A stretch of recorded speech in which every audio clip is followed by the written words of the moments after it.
Prime time में हम बात करेंगे। हमारे साथ संजय निरुपम है, मनोज जोशी जी हैं, विदेश नीतियों के जानकार, रक्षा नीतियों के जानकार, और जीवीएल नरसिम्हा राव साहब हैं, बीजेपी प्रवक्ता। जीवीएल साहब, स्वागत है आपका। इस बार हर बार जब विदेश दौरा हुआ है प्रधानमंत्री का, उसमें ये देखा, जगदीश उपासने साहब भी, माफ़ कीजिएगा परिचय करने में मैं भूल हो गई मुझसे, वरिष्ठ पत्रकार हैं और संजय निरुपम जी के बगल के फ्रेम में दिख रहे हैं। पहली बार आप आए हैं तो आपका स्वागत है विशेष रूप से।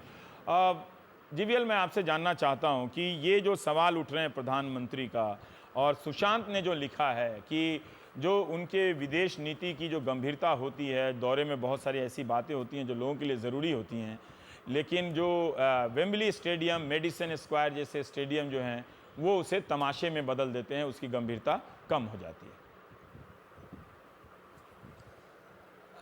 रवीश जी, सुशांत सरीन अपनी व्यूज़ को जाहिर कर सकते हैं। वो हमारे पार्टी से जुड़े हुए नहीं हैं। हाँ। और ये जो कार्यक्रम है वेम्बली में, ये कोई सरकारी कार्यक्रम नहीं है। तो इसलिए मुझे नहीं लगता है, हमें लगता है, और भारत के कई लोगों को ये लगता है कि हमारे मूल निवासी भारतीयों से कनेक्ट बनाए रखना ये बहुत ही इंपॉर्टेंट है। भारत के लिए वो ताकत है। वो जहां भी है, आप यूके में हो, यूएस में हो, उनकी लेवल ऑफ एजुकेशन हो या उनके कंट्रीब्यूशन, उनके जिन देशों में वो रहते हैं, उनकी एजुकेशन लेवल हो, उनकी इनकम लेवल हो, वो सबसे टॉप पे रहते हैं हर कंट्री के सिटीजन्स में।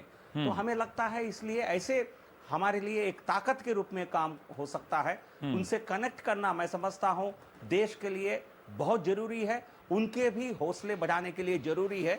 इसके लिए कई सरकार की या डिप्लोमेटिक कोई एंगेजमेंट्स को कट नहीं किया गया। तो इसलिए मैं समझता हूं ये टिप्पणी मेरे विचार में हल्की टिप्पणी है।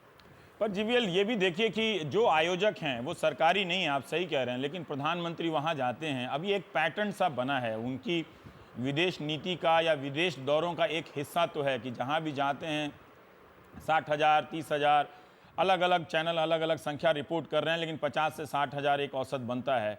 इतनी रिपोर्टिंग होती है। मेडिसन में या फिर अल्फांसो एरिना में जाते हैं, वो संबोधित करते हैं। कौन आयोजक हैं मालूम नहीं। वेम्बली जैसा इतना महंगा एक स्टेडियम को हायर करना, हम लोग एक छोटा जगह स्टेडियो सेटअप बनाते हैं तो वो इतना महंगा होता है कि साल में 1-2 बार ही कर पाते हैं, वो भी इलेक्शन के समय में। लेकिन ये पता नहीं चलता। अभी वो जो 400 लिस्ट देख रहा था उसमें, तो ऐसे बहुत सारे आयोजन हैं जिनका एक खास तरीके से, खास तबके, खास इलाके से उसका संबंध है। जीवीएल साहब, अब रवीश जी, जैसा मैंने पहले ही कहा कि यूएस में हो, यूके में हो, ऐसे कई देशों में मूल भारत निवासी हैं, बहुत अच्छी पोजीशन में रहते हैं। इस तरह के आयोजन वो जनरली कल्चरल इवेंट्स में भी हजारों संख्या में लोग इकट्ठा होते हैं। तो भारत के प्रधानमंत्री दौरे पर हैं, और भारत के प्रधानमंत्री को इस प्रकार के जो वहाँ रिसेप्शन मिलता है सरकार की तरफ से, ब्रिटिश पार्लियामेंट को एड्रेस करने के लिए उनको एक न्योता मिलता है, क्वीन के साथ स्पेशल लंच का आयोजन होता है। तो मैं समझता हूं ये भारत निवासी के लिए, वहां रहने वाले सबके लिए गौरव का विषय है। तो इसलिए सरकार के लिए, पार्टी के लिए एक बड़ी कोई योजना है, बड़ी कोई कार्यक्रम है। इसके लिए बहुत सारा एफर्ट्स या धन लगाया जाता है। ये कहीं ना कहीं ये आलोचना, कहीं सोच की कमी है या जानकारी की कमी, मैं कहूंगा। इसमें मुझे लगता है जहां भी वो कनेक्ट कर रहे हैं भारत के मूल निवासी से, मैं समझता हूं ये बहुत अच्छा कर रहे हैं। क्योंकि यूएस में, यूके जैसा देशों में आपकी जो डायस्पोरा में भारत प्रधानमंत्री को लेकर इस प्रकार का गौरव और उत्साह है, यही एक बड़ी आपके लिए एक हेडलाइन स्टोरी बनने वाली है। वो है, वो बिल्कुल है। पर क्या जीवीएल साहब, ये नहीं देखा जाना चाहिए कि जहां पीएम जा रहे हैं वो कौन लोग हैं जो इसका आयोजन कर रहे हैं? वो ठीक है कि भारतीय लोग हैं, और इतना वो खर्चा तो काफ़ी, जो तैयारियां देखकर लगता है कि एक बहुत प्रोफेशनल इवेंट है, तो उसका खर्चा साधारण खर्चा नहीं होगा। ठीक है कि लोग ही अपने तरीके से दे रहे हैं, लेकिन वो एक रहस्य जैसा बन जाता है, इसलिए शायद लोग सवाल उठाते होंगे। रवीश जी, आलोचना करने वाले और क्रिटिसाइज करने वालों के इस देश में कमी नहीं है। मोदी जी के लिए आलोचना करने वाले पूरे भरे पड़े हुए हैं। तो इसलिए इसका कोई असर नहीं है। ठीक है। जहां तक सरकार की पैसे का खर्चा का उपयोग नहीं किया गया, जहां आपने पैसा खर्च करके लोगों को पैसा दे करके रैली में आप जनता को इकट्ठा नहीं कर रहे हैं, तो इसलिए मैं समझता हूं ये बहुत ही छोटी मन की सोच ठीक है, होगी जी। ऐसे कहना। इससे मुझे नहीं लगता है इसके लिए कोई आलोचना करने वाला विषय भी नहीं नहीं, है। आलोचना की जगह तो मैं सवाल पूछ रहा था। पर संजय, आप लोग अक्सर कांग्रेस इसे तमाशे में बताने लगती है, पर यह भी देखिए कि एक आलोचना का पक्ष यह है कि जब आपके प्रधानमंत्री जाया करते थे तो वहां लोगों से किसी तरीके का राब्ता नहीं होता था, संपर्क नहीं होता था। तो एक तरह से यह भी एक उपेक्षा होती थी, लोगों की तरफ से एक संपर्क नहीं होता था। प्रधानमंत्री मोदी कम से कम जा रहे हैं, इतने सारे लोगों को तो कोई हाँक के ला नहीं सकता है। एक तो वो अपनी मर्जी से आए हैं, रजिस्ट्रेशन के लिए मार है, जिनको नहीं मिला है वो भी दुखी हैं कि हमें इसमें जाने का मौका नहीं मिला है। क्या इसे नहीं माना जाए कि वो अपने स्टाइल से विदेश नीति की जो पुरानी औपचारिकताएं हैं, मान्यताएं, उसको तोड़ रहे हैं, नई लकीर खींच रहे हैं?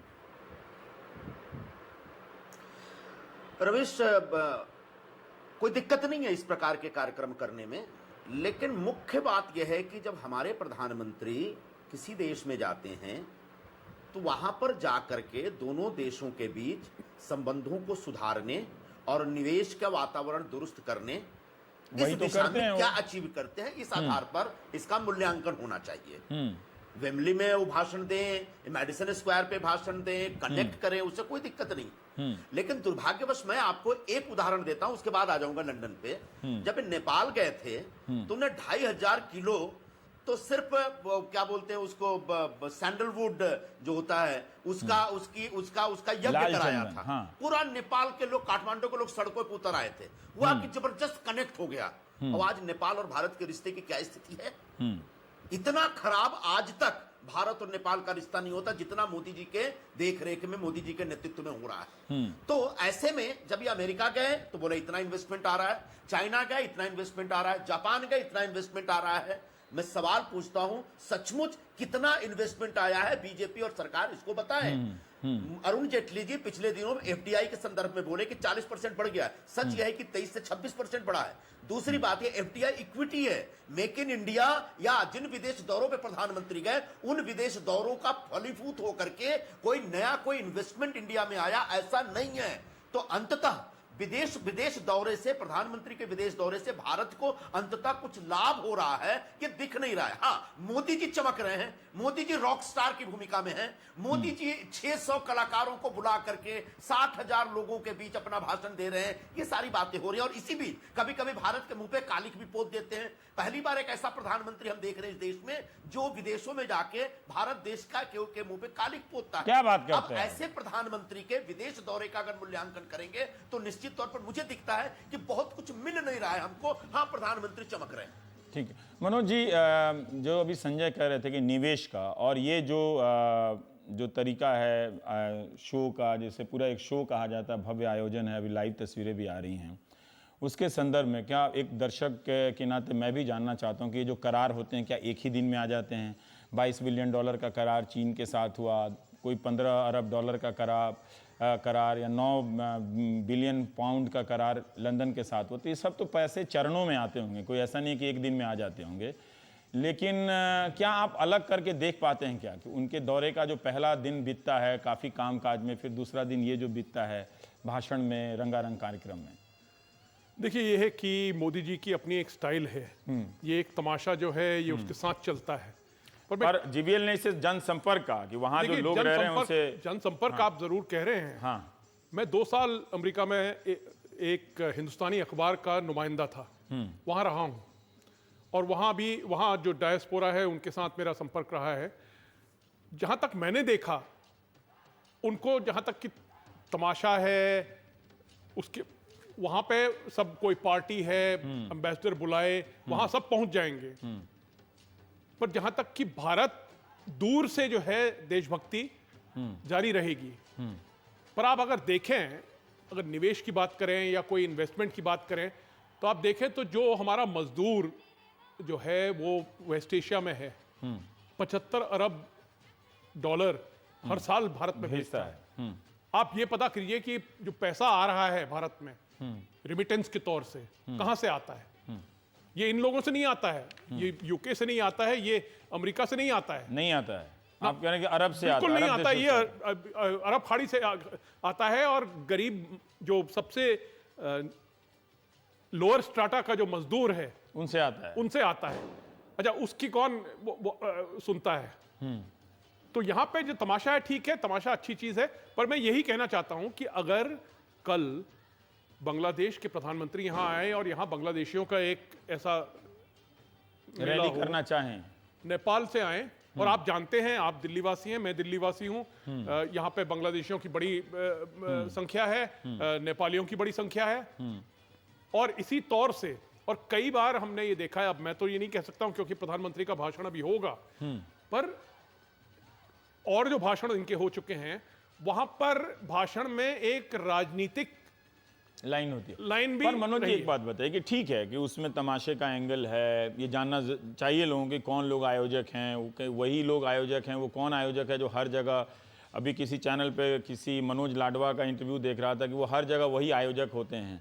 तो एक तो मैं समझता हूं कि कोई वहां के स्थानीय लोग जमा होकर आयोजन करें, अच्छी बात है, लेकिन कोई एक आयोजक है जो हर मुल्क में घूम रहा है, तो वो ज़रूर कोई एक सिस्टम के तहत घूम रहा होगा, भले वो अपनी इच्छा से घूम रहा होगा, लेकिन फिर भी इतने दौरों से, इतना गंभीरता से वो जब पहला हिस्सा, पहला 2 दिन जो बिताते हैं, क्या उन सबको खारिज किया जा सकता है क्या? देखिए, मैं यही कह रहा हूं कि जो निवेश हो रहा है हाँ। इन लोगों से, वो एक राजनीतिक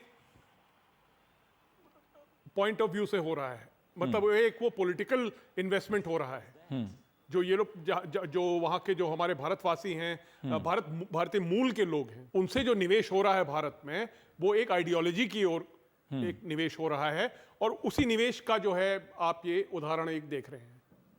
पर यहाँ जो सरकारों के साथ जो करार कर रहे हैं, जो रिश्ते हो रहे हैं, कुछ तो बेहतर हो रहा होगा ना, जो पहले से कुछ तो ज़्यादा, इतना आक्रामक तरीके से उनकी विदेश नीति है, कोई 27 से 30 देशों की यात्राएं की हैं, मतलब उनको अचानक से, ये भी एक अति आलोचना है कि उनको एकदम से खारिज कर दीजिए कि ये फेल है ना? मैं खारिज नहीं कर रहा हूं। देखिए, जहां तक कि यूके है, हाँ, यूके हम चाहते हैं, यूके एक बहुत बड़ा फाइनेंशियल सेंटर है। मैं समझता हूँ प्रधानमंत्री वहां गए, कल उन्होंने एक तो जो बिजनेस की बात करी, दूसरी तरफ से जो इंटरनेशनल कन्वेंशन ऑन टेररिज्म की बात करी। मैं समझता हूँ ये बड़े जो हैं, ये इंपॉर्टेंट मुद्दे हैं, इन पे बात होनी चाहिए, और हमको चाहिए कि ये बात जो है हम इंटरनेशनल फोरम पे रखें। पर साथ साथ मैं ये भी कह रहा हूं कि जितना हम ब्रिटेन से चाहते हैं, उतना ही ब्रिटेन हमसे भी चाहता है। तो ये एक ट्रांजैक्शन है, ये एक लेन देन है। ये केवल आप ये नहीं कह सकते हैं कि ब्रिटेन हमको कुछ दे रहा है या हम उनको कुछ दे रहे हैं, क्योंकि जितना निवेश, शायद मेरे ख्याल से भारत का निवेश ब्रिटेन में जो हो रहा है, वो उनके निवेश से ज्यादा है। ठीक है। पर जगदीश जी, हम ये जानना चाहते हैं आपसे कि मेरा सवाल है कि अक्सर चुनाव के संदर्भ में भी एक विरोधी दल की तरफ से एक बड़ी आलोचना है कि प्रधानमंत्री ज़्यादा विदेश में रहते हैं, और कई बार लगता है कि उस आलोचना से उनके विदेश दौरों में जो एक गंभीरता है उसको एक तरह से हल्का किया जाता है। अभी संजय ने नेपाल का उदाहरण दिया है, ठीक है, अभी हम और बाकी देशों के साथ नहीं जानते कि कितना कमिटमेंट हुआ है, कितना नहीं आया है। पर एक चीज़ इस बार दिखी है कि जो ब्रिटिश प्रेस है उसने काफ़ी सख्त रवैया अपनाया है, और ख़ासकर 2014 के चुनाव के बाद से या 2013 से ही गुजरात दंगों के सवाल भारत में भी पीछे चले गए थे। लोगों ने पूछना बंद कर दिया था कि कोर्ट का कोई ऐसा आदेश नहीं है जिसमें वो दोषी ठहराए जाते हैं, लेकिन ब्रिटिश प्रेस ने इस बार काफ़ी आक्रामक तरीके से इस सवाल को ना सिर्फ लिखा है बल्कि पूछा है और छापने में उसे प्रमुखता दी है। हाँ, निश्चित रूप से, लेकिन मैं उसी ब्रिटिश प्रेस का, द गार्डियन का उल्लेख करूंगा, जब उसने मई 2014 में भाजपा को पूर्ण बहुमत मिलने के बाद एडिटोरियल लिखा, उसमें उसने कहा कि भाई ये पहली बार भारत से अंग्रेज फाइनली चले गए। ये वही गार्डियन अखबार है जिसके संवाददाता ने कल मोदी जी से बड़ा चुभता हुआ सवाल पूछा। आज द इंडिपेंडेंट ने और ये लिखा है, एक बड़ी रिपोर्ट छापी है, उसने लिखा है कि भारत से ज्यादा ब्रिटेन को भारत की जरूरत है। और ये ठीक है, उसने आखिर में ये भी लिखा है कि भाई सहिष्णुता या इस तरह के जो मुद्दे यहाँ मोदी के विरोधी उठा रहे हैं, वो ब्रिटेन के नेताओं को यानी प्रधानमंत्री को मोदी सामने रखने चाहिए। पर जिस तरह ये दो बातें मुझे लगता है जिस तरह से कांग्रेस या और दूसरे विश्लेषक दोनों को जोड़ रहे हैं कि भाई जो भारतीयों से उनका कनेक्ट होना है, देखिए भारतीय डायस्पोरा पहले जैसा नहीं रहा अब दुनिया में, अब वो बड़ा समृद्ध डायस्पोरा है। उनमें से कई लोग अब तक, मनोज जोशी जी बिल्कुल ठीक कह रहे थे कि जो भारत में रेमिटेंसेस हैं वो खाड़ी के देशों से ज़्यादा है बनिस्बत इन धनी देशों से भारतीय मूल के लोगों के।